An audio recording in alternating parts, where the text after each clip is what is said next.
Hi guys, welcome back to my channel. So today we're going to be talking about sunken cakes, why they sink and how to fix them.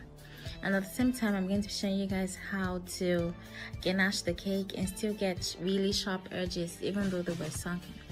So the first thing we're going to do is cut our cakes into slices, and I'm going to show you guys how to fix the sunken parts without wasting any part of the cake. So first thing you do is cut out the top, like the overhanging parts of the top of the cake, and then stuff it into the hole, like the sunken space in the middle of the cake.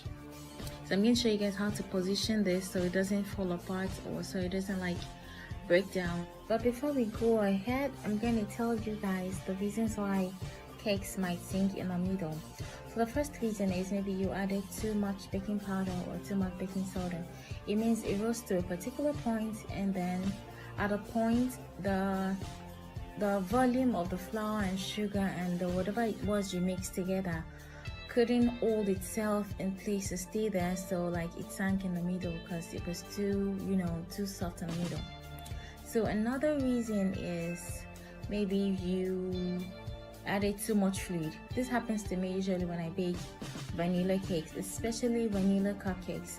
Seriously, when you make cupcakes that look like that because you added too much whatever it was you added, just throw it away because nobody wants to eat that. There is no way of fixing it, and you don't want to give anybody's child that kind of cake to eat. So in the case of cupcakes, just dump them and make new ones. So the third reason is maybe you opened the oven too early. Usually when you're making maybe a cake or a set of cupcakes, it's best usually when you're making cupcakes, it's best you leave the oven till maybe a few minutes to the estimated time of baking before you open the oven to check if it's okay.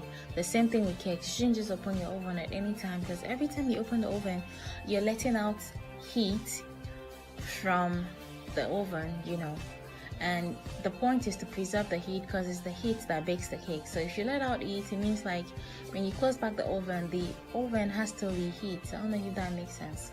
So now that we've sliced and stuffed our cakes, I'm going to show you guys how to position the cakes so they don't fall in the middle, or so it's not slanty or dented. So be mindful that I put the flat side downwards, so the sunken part was facing upward, and I filled it with buttercream. And the next thing I did was to add the next layer, and I filled that with buttercream as well. The next layer I'm going to add right now is also the sunken part, which means the under is sunken, and I turned it upside down. Do you understand? That way the buttercream you put on the layer beneath it would fill that spot and not let your cake sink. Does that make sense? But anyways, every time you stack a cake or you put a cake together, make sure the flat surface is facing up and you fill the spaces as much as possible. So right now, look at that sunken part. We're going to fill it with buttercream.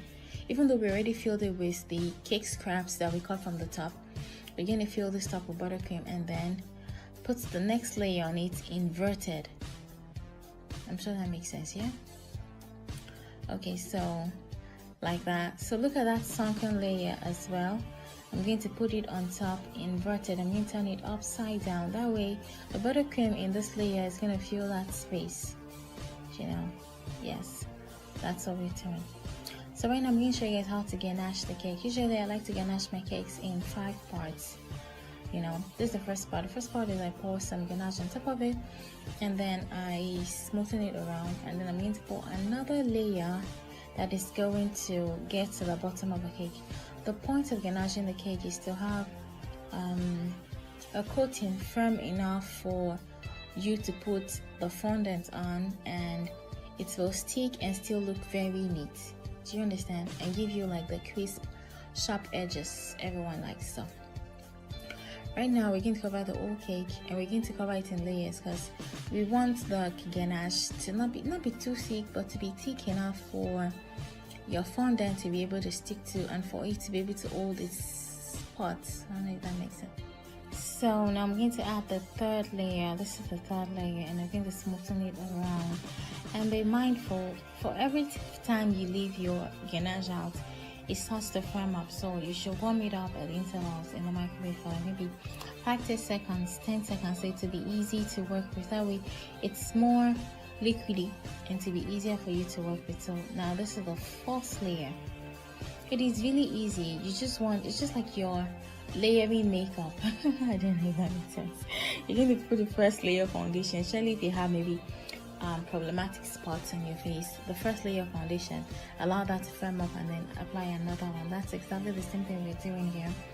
You don't have to wait for it to firm up. As you're working, it's firming up. So that's the more reason why you have to melt your ganache in the microwave at least maybe 2 or 3 times before you finish this step, because it sets up pretty fast. So this is the 5th layer. So this is basically just sealing everything and for it to be smooth and nice. So we're going to smoothen this around and then scrape it. And when you scrape, make sure you're holding your scraper like upright.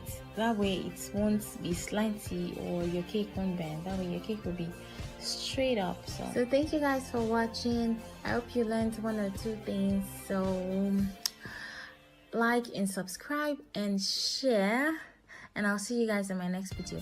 Anywho's, those 2 cakes finally became this cake, this secret cake, and this forex cake. Thank you guys. See you next time.